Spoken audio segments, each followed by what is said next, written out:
பெண்டிகாஸ்டா, ஐயோ நம்ம அல்லேலியாக்கிப்பா, இது மூஞ்சில மொழிக்கூடாது. செவன்த் டேவா, சனிக்கிழமை தான் சர்ச்சு, ஞாயிற்றுக்கிழமை பிசாசுன்றாங்க. சர்ச் ஆஃப் கிரைஸ்டா, அங்க பரிசுத்தாவில்லைன்றான். நமக்குள்ளே பிரிவினைகளை உண்டு பண்றதுதான். நம்மளை யாரும் அழிக்க தேவையில்ல, நம்மளே அழிச்சுப்போம். என்னைக்கு தெரியுமா நம்ம ஒன்னா சேருவோம்? என்னைக்கு தெரியுமா நம்ம ஒன்னா சேருவோம்? பார்வோன்ற ஒரு மண்ணை வந்தாதான் எல்லாம் ஒன்னா சேருவோம்.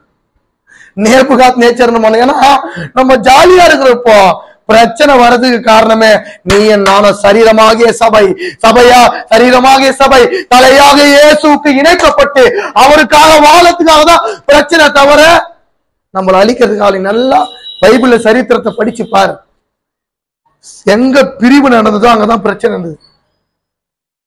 நம்ம ஒற்றுமையா இருப்போம். நான் இந்த ஊழியத்துல கர்த்தர் என்னையும் ஒரு பங்காள வச்சு நன்றி சொல்றேன். இங்க இருக்கிற எல்லா பிள்ளைகளும், என் அக்கா பாடட்டும், என் அண்ணன் பாடட்டும், என் தம்பி பாடட்டும், யார் மூலமா இயேசு மகிமைப்படணும்ன்ற இந்த எண்ணத்தோடு உங்களை வளர்க்கிறாரு பாத்தியா? இந்த எண்ணம் தான் தேசத்துல, இந்தியால, தமிழ்நாட்டில் இருக்கிற எல்லா ஜனங்களுடைய வாழ்க்கையை ரட்சிக்கும் என்பதை நான் கிறிஸ்துவுக்குள்ள நம்புகிறதால இங்க மத்தியில பேசுறேன்.